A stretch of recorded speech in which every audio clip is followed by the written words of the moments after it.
راستوں کی بندش، دھرنوں کے خلاف ایکشن، کراچی نمائش چورنگی میدان جنگ میں بدل گئی۔ مظاہرین اور پولیس کے درمیان صبح سے جاری آنکھ مچولی تصادم میں تبدیل، پولیس کی شیلنگ اور مظاہرین کا پتھراؤ، 3 اہلکار زخمی، گاڑی اور 5 موٹر سائیکلیں نظر آتش۔ پولیس نے بختر بند کی مدد سے مظاہرین کو پیچھے دھکیل دیا۔ ملیر 15 میں بھی صورتحال کشیدہ، فائرنگ سے 2 پولیس اہلکار زخمی۔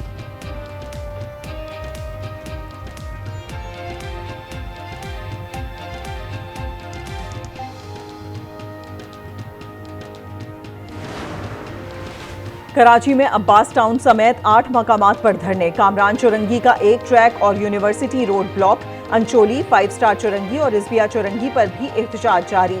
دوسری مذہبی جماعت کے کارکن لزبیلا، اورنگی اور ناگن چورنگی پر بیٹھ گئے۔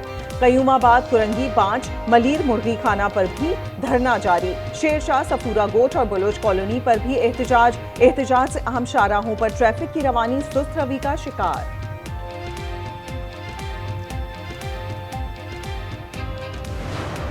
ہم پرامن دھرنوں کے کبھی بھی خلاف نہیں ہیں۔ لوگوں کو تکلیف ہوئی، ان سے 2-3 دن مذاکرات ایڈمنسٹریشن کے تھرو کی، رات دیر تک ان سے مذاکرات کرتے رہے۔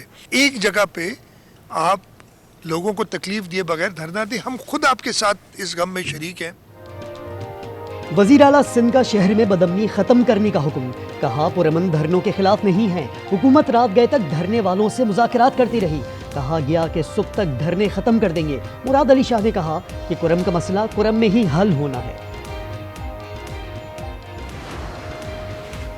کرم میں قیام امن کے لیے کوہاٹ میں صبح سے گرینڈ جرگہ جاری، کئی گھنٹوں بعد بھی کوئی نتیجہ سامنے نہ آیا۔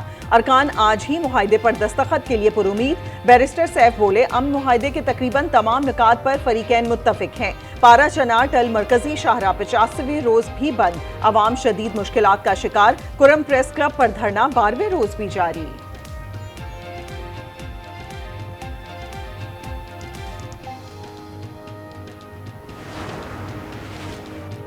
سیکیورٹی اداروں اور الیکشن کمیشن کو سنگین دھمکیاں مہنگی پڑ گئیں۔ سابق وزیر اعلیٰ گلگت بلتستان خالد خورشید کو 34 سال قید، 6 لاکھ روپے جرمانہ۔ اے ٹی سی کا خالد خورشید کا قومی شناختی کارڈ بلاک کرنے اور گرفتار کر کے جیل منتقل کرنے کا حکم۔ 1 دہائی میں اسٹیٹ اونڈ انٹرپرائزز ہیں، انہوں نے 6 کھرب روپے کے نقصانات کیے۔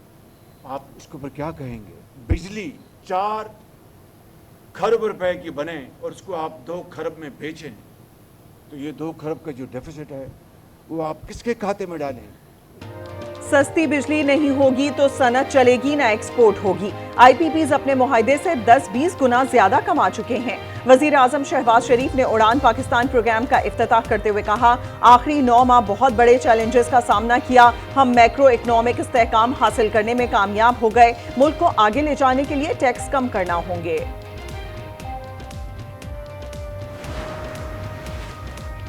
سیاسی استحکام کے ذریعے ہی معاشی استحکام ممکن ہے، اسحاق ڈار کا اڑان پاکستان پروگرام لانچنگ تقریب سے خطاب۔ وزیر خزانہ محمد اورنگزیب کہتے ہیں 24 برس بعد کرنٹ اکاؤنٹ سرپلس ہوا، پاکستان اسٹاک ایکسچینج دنیا کی دوسری بہترین مارکیٹ بن چکی، مہنگائی 38% سے سنگل ڈیجٹ پر آ گئی۔ اڈیالہ جیل میں بانی سے بشرا بی بی اور قانونی ٹیم کی ملاقات۔ فیصل چودھری کہتے ہیں فوجی عدالتوں سے سزائیں متنازع ہیں، ان ٹرائلز میں انصاف ہوتا نظر نہیں آتا، مذاکرات میں رعایت نہیں، انصاف مانگتے ہیں، سیاسی مقدمات کی کوئی حقیقت نہیں۔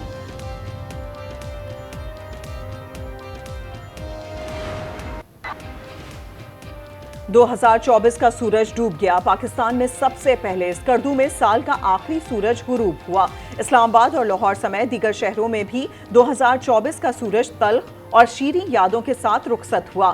ملک میں نئے سال کا جشن منانے کے لیے تیاریاں مکمل، کراچی، لاہور اور اسلام آباد سمیت مختلف شہروں میں آتش بازی کی جائے گی، انتظامیہ کی ہوائی فائرنگ اور ہلڑ بازی کرنے والوں کو سخت وارننگ۔ سردی مزید رنگ جمانے کو تیار، ملک میں بارش اور برف باری کے نئے سپیل کی انٹری۔